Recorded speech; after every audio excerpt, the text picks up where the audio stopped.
So I spent the last 6 months working with multiple 6 and 7 figure entrepreneurs to help them scale their info businesses. And in that entire time, I've seen the exact same pattern keep people stuck at the same level for months and months and months. They've got the audience, they've got the sales calls, they've even got a decent offer that's making them money, but they just can't figure out why they've been at the same exact number for months and months and months. Here's what nobody talks about. It's not your content, it's not your funnel, it's not your marketing.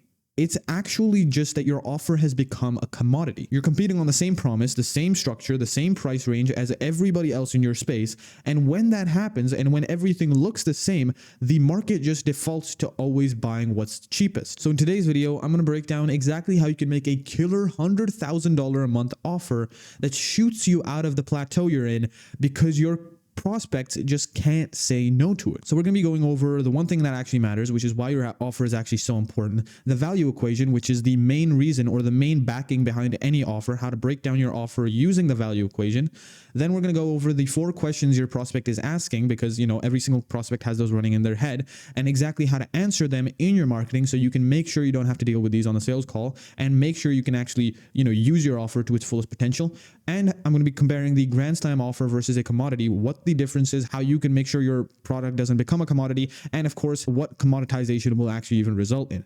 And then finally, niching power, which is how you're going to niche down, when you should niche down, and the power of niching down. And finally, why premium pricing is immoral, why it actually isn't something bad, and how it actually gets your prospects to give you better results and gets your clients better results. And finally, how to build your entire Grand Slam offer in full detail, going over the stacking, the guarantees, the scarcity and urgency, the naming, and of course the hierarchy. I've broken down every single thing in detail in this Miro board, so let's get into it. So let's talk about the thing that nobody wants to hear. You could have the best content in the world, the cleanest funnel, the nicest landing page, a calendar full of calls, and still be stuck.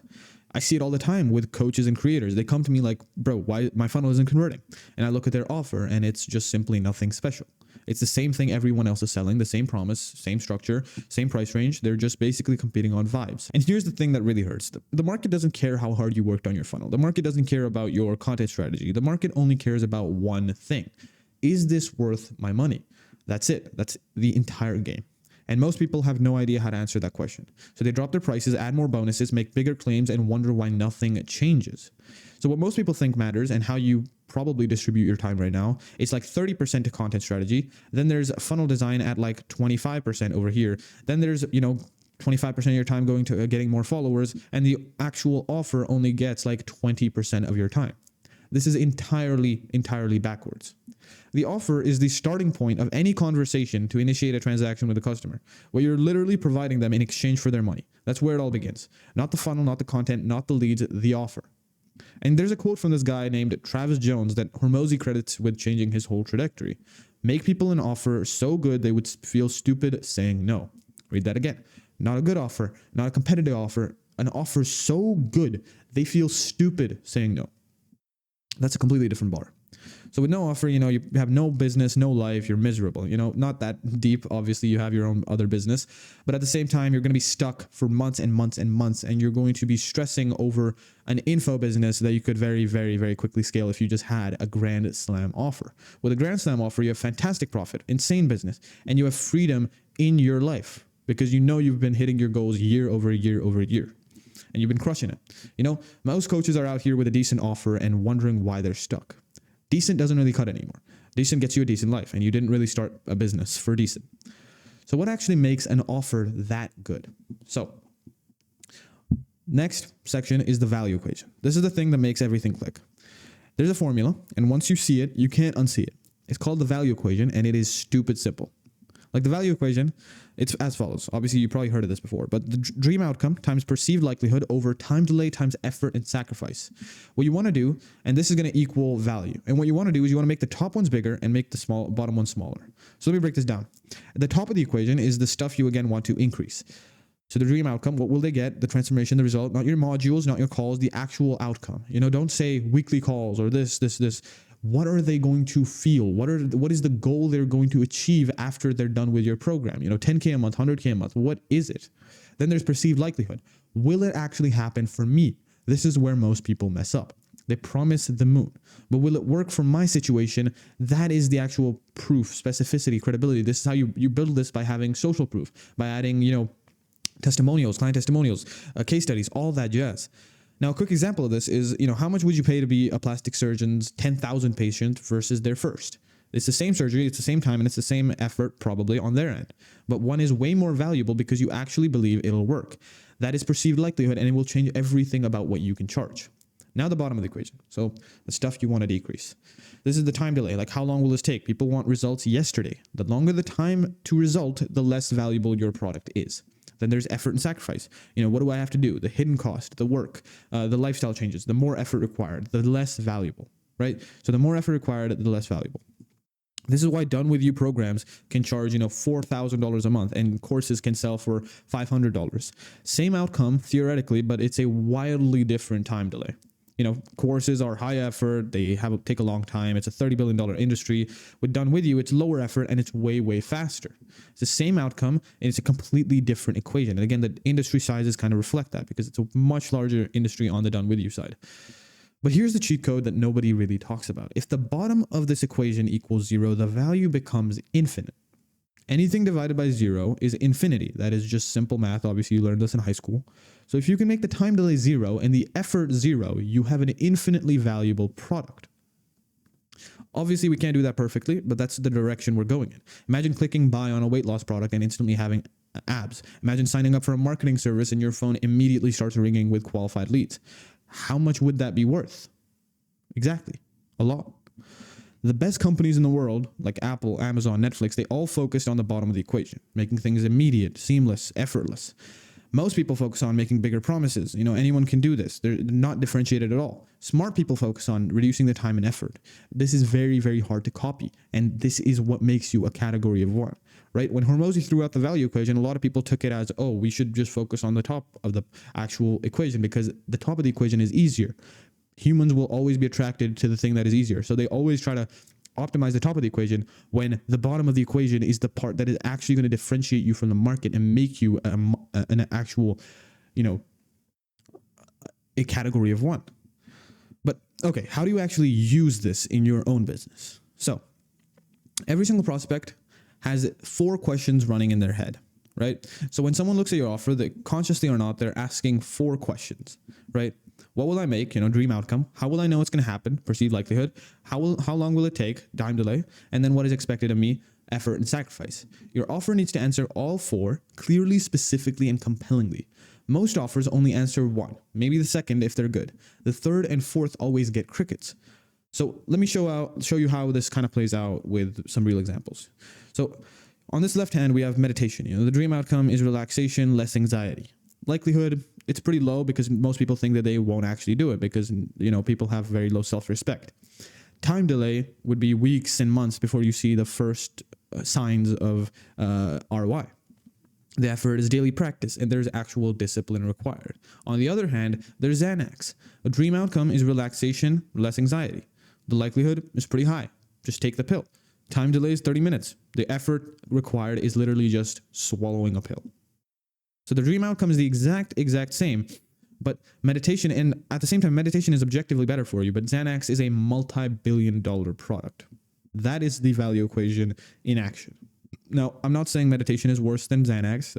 Obviously it isn't, but from a pure value perception standpoint, Xanax will win. You can either sit there and complain about how people ought to be a certain way, or you can take advantage of how people actually are and capitalize. So here's another one that's kind of closer to what most of you do, which is obviously, DIY course. It'll take like 12 plus months, work, consistency, lifestyle change. And it's like $100 to $500. The time delay, and now there's the done for you build on the other hand, which is the time delay is the same day. Effort, you just show up to the call and you go to sleep. The price, $25,000 plus. So you're getting the same exact thing with the DIY course and the done for you build, but you can charge so much more. Both of them get you a profitable info business, but one requires you to spend an hour arm wrestling a client to give over 1/10 of what they would happily pay the other. The same outcome, wildly different value equation. By the way, if you want help restructuring your offer using this framework and you're a coach or a creator with an existing audience who wants to start selling an info offer or scale an existing one, I'll leave a link in the description for you guys. You can DM me on Instagram or DM my team on Instagram. Either me or one of my team members will respond. We'll see if you're qualified to actually work with us. And then from there, we'll book you onto a call with me, and we'll see if we can actually if we are actually a good fit. And from there, we'll see if we want to move forward. We'll look at your specific situation and give you and point you in the right direction either way. And of course, give you some free value along the way. Anyways, back to the good stuff. So let's talk about the thing that actually changes everything. Grand Slam offers versus commodity offers. So this is the difference between struggling and printing money. There's two types of offers in the world. There's commodity offers and there's Grand Slam offers. Here's the kind of contrast with them. Commodity offers are, price driven. They're a race to the bottom. They're all the same and they're all compared on price. They have very thin margins and it's just miserable trying to have a commodity offer. Now, on the other hand, a Grand Slam offer is value driven. It's a category of one. This is different compared on value. It is massive margins and it has amazing freedom. This is the dreamland for what you actually want, right? Like Grand Slam offer. You want freedom. You want massive margin. You don't want to be compared on price. You want to be compared on value. And you want to be seen as being different. So commodity is basically a product, like let's just define that. Commodity is basically a product available from many places. So it's prone to purchases based on price instead of value. Basically, commodity is a product that is in many different places. So people will buy on price versus value. If a prospect compares your product to another and thinks these are pretty much the same, I'll buy the cheaper one, then they just commoditized you. And you'll do this a lot of the time with, physical shops, like toilet paper, all this stuff, right? All that stuff is always commoditized. That is a commodity. Now, obviously, commoditization in the online space equals death. So here's what happens with commodity pricing. The marketplace drives the price down through competition until the margins are just enough to keep the lights on, just enough to justify waiting anxiously for things to turn around. And by the time that lie is realized, you are in too deep. That is most coaches, that's most consultants, that's most creators, that's most agencies racing to the bottom, wondering why they're not getting ahead. So what makes a Grand Slam offer different? Obviously, you've heard this hundreds of times. So let me explain why it's actually different, which is something that nobody actually covers. So an offer that cannot be compared to anything else. That's it.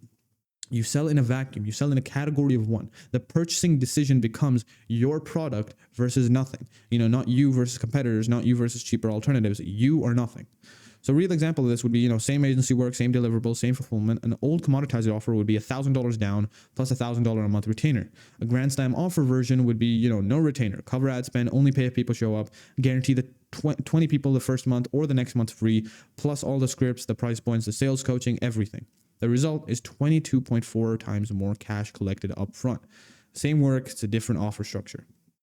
Again, the math here is like $5,000 ad spend. The old way would get you 10 responses and 5 clients. With a Grand Slam offer, you'll get 26 responses and 13 clients.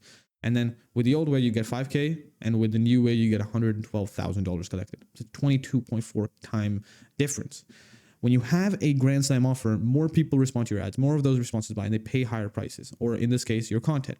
Same work and same difference in outcome. But how do you actually build one of these? So now I'm going to get into exactly how you want to build your Grand Slam offer, right? And the first thing is the niching power. So this is going to blow your mind. And this is how you can go from having the same product and then actually charging 100 times the price. So watch this. So there's a generic time management course. We'll start off here. Let's say, charge $20 for this. Next, let's say we niche down a little bit more and we say it's time management for sales professionals, right? These people have a bit more money and it's a bit more specific, right? That's $100. You can probably charge up to that much. Next, there's time management for B2B outbound sales reps. Like, again, see, now we're getting so specific. I would, like, if you were a B2B outbound sales rep, you would gladly pay $500 of your, tens of thousands of dollars you're making every single month, or $10,000, $20,000 you're making every single month to have time management and, spend more time with your family. And then finally, there's time management for B2B outbound power tools and gardening sales reps. $1,000 to $2,000. This is 100x the price, and there's the same content inside this course. Think about it for a second. If you were Power Tools, again, think about it, right? If you were Power Tools outbound sales rep and you saw a time management program made exactly for you, you would think this is made exactly for me.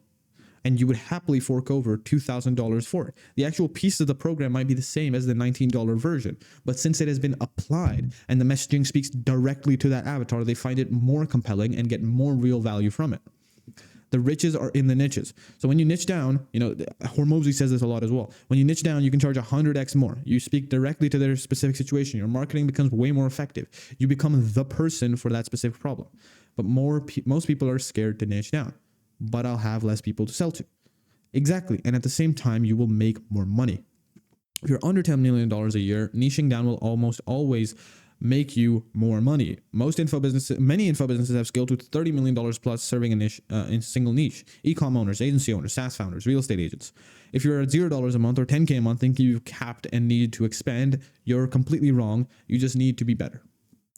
This is exactly, by the way, what we help with. So finding the right niche and restructuring your offer around it, building out the whole funnel, building out the whole back end, making sure you can only focus on content. So all that back end stuff is handled for you. If you are interested in that, you are somebody who has an existing audience, a coach, consultant, or an agency owner or a creator who has an existing audience, and you want to implement some kind of info offer, or you want to scale your info offer, I'll leave a link down below in the description again for you if you want to talk. So now let's talk about why premium pricing is actually the moral choice. So a lot of you guys might be thinking, oh, it's immoral to charge more. This is just something that a lot of people think, but this is the part that might piss those people off.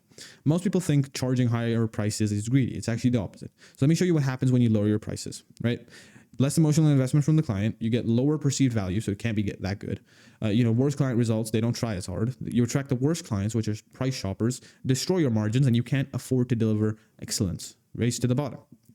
Now, what happens when you raise your prices? There's higher emotional investment. There's a higher perceived value, better client results because they follow through. You attract the best clients because they're value driven, and you have massive margins and you can afford to deliver excellence. It's a virtuous cycle. Now, here's a study that actually kind of proves this. And actually, by the way, just imagine a $10,000 program. Somebody tells you, a $10,000 program, you've seen their content, you've seen all their stuff, and you know they can get you those results. You know that they have that skill. Let's say they charge you $10,000 versus $1,000 for their program. If you get so many different things, let's say their program has one-on-one consulting, one-on-one coaching, weekly one-on-one calls, an actual VA or an actual one-on-one accountability program, all these partners, communities, group coaching, all that jazz. Imagine they charge $1,000 for that versus $10,000. You'd be a bit sus, why the hell are you charging only $1,000 for such insane stuff? So obviously at that point, first of all, the quality of the client is absolute dog crap, and it's just really sus because why are you charging so low for so much stuff?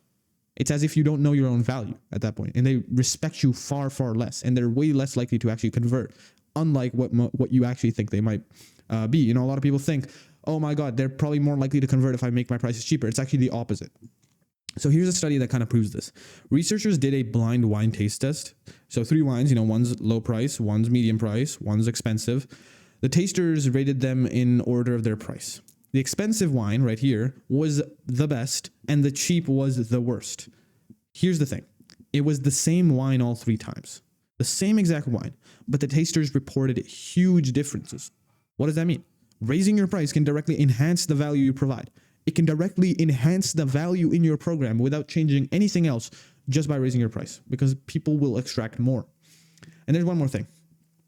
If you offer a service where a client must do something to achieve the result, so a done with you program, like a lot of coaches do, they must be invested. The more invested, the more likely to achieve. So if you care about your customers, you should get them as invested as possible. If you're a BizOp coach, obviously you need to help. You need to offer a service where a client has to go through, all the coaching calls, all the, course modules, if you have those, go through the community, be active in the community, post wins, all that stuff. So you need to make them more invested. And if you care about your customers, you should get them as invested as possible. That means pricing in a way that stings a little when they buy. That sting forces focus, forces attention, and it forces them to actually do the work. Those who pay the most will pay the most attention. Again, a great way if you want to decide your pricing is think about this. Whenever somebody hops on a call with you, when you give them your price, it should sting a little. So they'll be like, oh, they should have an oh response, right? It should not be something that's like, oh, thank God, right? It should be, oh, that's higher than I thought. Because at that point, you need to make them uncomfortable with buying. That's your goal with making any kind of offer. Dan Kennedy said it best. Charge as high a price as you can say out loud without cracking a smile. Now, let's put all of this together in the final framework. So there's 4 main levers to enhance your offer. the offer enhancement stack, I like to call it. Number 1 is stacking. Number 2 is guarantees. Number 3 is scarcity and urgency. Number 4 is naming, so how you position. Let's break each one of them down. Number 1 is stacking. So split your deliverables into named modules and bonuses. Each item should solve a specific sub-problem.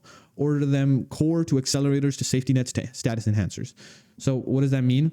Core is like the main stuff. Accelerators just make the process faster. Safety nets are just added bonuses or added things into the program that just make it more likely that they'll achieve the result. And status enhancers is just stuff they can can tell their friends that they have and feel cool about it, I guess, right? That's what a status enhancer is. And here's the key. Name everything by the outcome, not the deliverable. So bad would be weekly coaching calls or marketing templates. But an outcome focused would be like funnel optimization calls, inbound setter OS, like a software, right? Now, number 2 is guarantees, right? There are 4 types of these. Pick these based on your control and your economics. The type would be unconditional. So when to use this would be like low ticket, high volume. Conditional guarantees would be mid ticket or high ticket with some control. And anti-guarantees are high ticket, full control. So what does that mean? Unconditional guarantees are like X day, no questions, refund back, right? That's when you use that on low ticket. You can use it on high ticket, but I just don't recommend it usually. Conditional guarantees are, complete steps A, B, C and get Y result or your money back, right? Mostly the guarantee you'll see out here. That's a conditional guarantee that you want to use with mid or high ticket where you have some control. Now, an anti-guarantee is like basically, if we miss the KPI, we work for free until fixed. Now, what does that mean? If we don't get you to XYZ thing, we'll keep on hopping on calls until you actually achieve your goal. This is a guarantee that's like, it adds a little bit of a safety net for the prospect, but most of the time you don't need to do it if your program is actually good, right? Now, then there's scarcity and urgency. Now, this has to be real, not manufactured, so it has to be ethical. Capacity, like for example, capacity-based seats tied to actual delivery bandwidth, cohort start dates, application windows, wait lists, price steps at known intervals, founders pricing, annual enrollments only. If it is fake, they will know and it will destroy trust. Finally, it's naming. Now, your offer name matters more than you think because it is the first thing that people are going to see about your offer. There's 4 patterns you can go for. Mechanism plus outcome, so pipeline compression protocol. Then there's verb plus time frame, so it's like close in 30, close in 30 days or whatever, blah, blah. Alliteration could be like creator conversion circuit. And then finally a status label like operator tier or pro cohort. Again, these work because this one gives them a ton of status. Alliterations just sound cooler. Verb and time frame is just like it'll give you some kind of verb that describes what you will promise with your offer, and then the time frame is covered as well. And then finally the mechanism and outcome, you can also choose this. I usually like going for something around mechanism or outcome or the status label. That's what I usually like to go for.